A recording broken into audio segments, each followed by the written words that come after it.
WTVM Storm Team 9 Weather Extra. Sponsored by John Foy and Associates.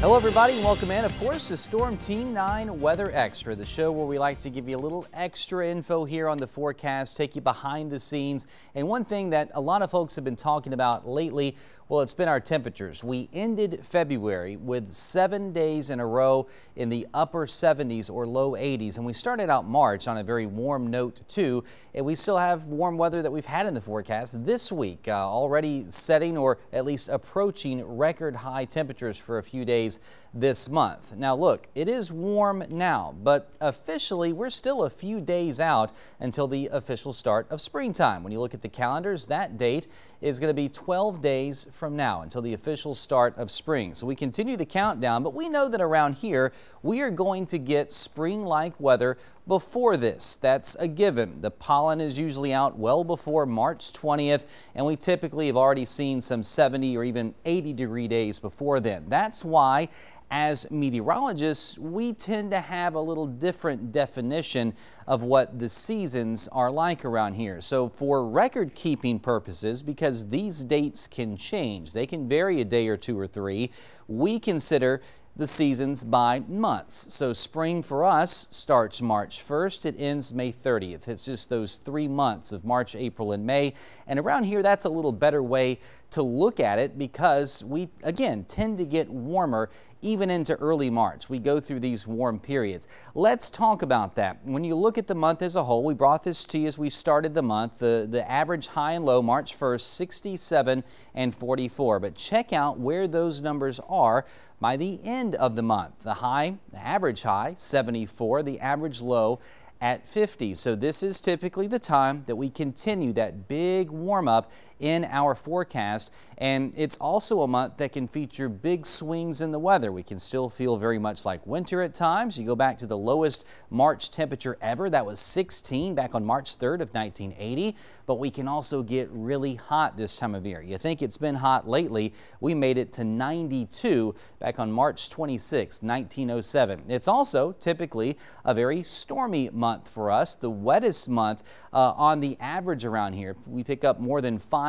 inches of rain throughout the course of a normal March. But remember, when you look at averages, when you hear us say average or normal, that is just the average of a lot of different extremes over a period of time. That's how we arrive at these numbers. It's never supposed to be like this or like that on any given day. We typically, again, have a lot of variance in our weather. Now, let's go ahead and start taking a peek at that long range forecast for you. We can give you the 9-day forecast on the television side.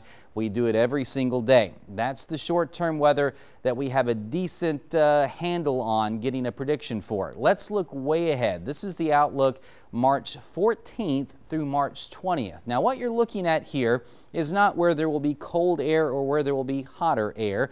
This is going to be how far above or below average you might be. Where you see the neutral colors, the grays, that's pretty much average. Where you start to see the shades of blue, that's where you have a little better chance at being below average in terms of temperature, and that's where we fall here toward that time frame, the 14th through the 20th. So our 9-day forecast here in the short term, well, it's got below average weather in it, and even beyond that, it looks like we're going to continue that kind of forecast with the warm bubble here over parts of Texas, or at least the chance at seeing above average temperatures over parts of the Lone Star State. When it comes to the rain, it's going to be fairly average around here during that same time frame, March 14th to March 20th. It looks like we're going to stand just a little better chance of seeing above average rainfall during all this. Now remember, March can be really stormy for us. We can get those big severe weather episodes. We can also get a little bit of snow. We've had snow here, especially during the first half of the month of March, including, of course, that big blizzard of 1993. Now, when you mention snow around here, nothing compares for most people to the 1973 snowstorm. That was the big one all across the Chattahoochee Valley. Other parts of Alabama, Georgia, the Carolinas picking up one of the biggest snows of record, and it all happened 50 years ago this past February. Meteorologist Elise Ushman has more on the big one of 1973. and it snowed and snowed and snowed and snowed, and it just didn't stop. Typically, our area is used to seeing an inch or two of snow every couple of years, but in 1973, the exact ingredients came together to result in what became known as the Great Southeastern Snowstorm. And I remember looking out my bedroom window, and it was just this world of white, and it was fantastic. And everything was closed down. Nobody was doing anything but throwing snowballs and building snowmans and all that kind of stuff. So we just really had a blast. It was a lot of fun. The winter storm these locals are describing had the perfect mix of cold air and moisture to result in snow. In fact, with this particular storm, we accumulated up to 14 inches of snow in most places throughout the Chattahoochee Valley. A few snowflakes, which wasn't unusual at the time. And math was not a good subject, so my head was down a lot trying to think what the answers were, and I looked up again and it was snowing harder.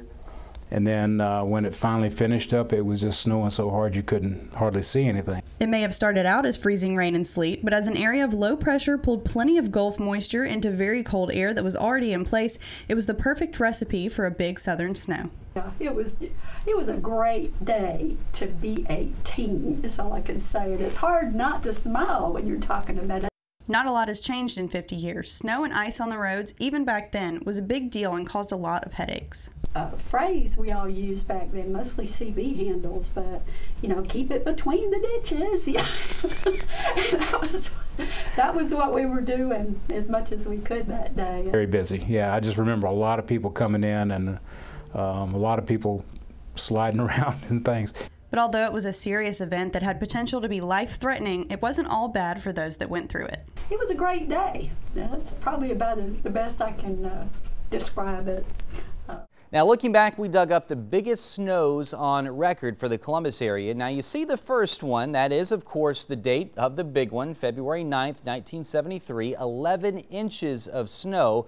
But remember, the official totals were a little bit different. That's because this was a two-day event for us. As Elise talked about, the 9th and the 10th, you add those totals together, and we made it up to the 14 inches in the Columbus area. Now, some other snowfalls of note, and again, these are the biggest ones on record around here. It's not really typically a place where we see a lot of snow. You guys know that. If you've been around here for any length of time, typically we can easily go 1, 2, 3, 4 years of winter seasons of not having much in the way of snow. But look back at number 2 on the list there. March 1st, 2009, we picked up more than 6.5 inches of snow in the Columbus area. Parts of the Pine Mountain area had more than 9 inches. That was a rather interesting day. We had severe weather the day before, and then a storm system rolled through the next day, cooling things down, bringing us that heavy snow, even some thunder snow there on March 1st, 2009. And there you see some of the other numbers on the list. You got to go way back to get those. 1914, 1901, and even 1899. Now, of course, what does the rest of the month of March have to offer for us snow-wise? It's probably not looking very good when you look back at those averages. Most of our snows happen in January or in February. So it's time for us to wrap things up here for you on Weather Extra. We hope you enjoyed the show. We are going to, of course, have more of these for you each week. We hope to kind of peel back the curtain, take you beyond the forecast, take you behind the scenes. And if there's ever anything that you guys would like to hear, please let us know. We can put a segment together here pretty quickly for you if it's something of interest. We'll try to hit those historical weather events. We'll talk about what's going on in the night sky, meteor showers, planets that happen to be visible, flyovers of the International Space Station, anything that may feature just a lot of information that we don't have time for on the television side of things. We've got all the time in the world here on the web side of things and on OTT. So look, we appreciate you joining us for another episode of Storm Team 9's Weather Extra, and we'll see you right back here next week. From all of us here at Storm Team 9, I'm Chief Meteorologist Eric Kincaid.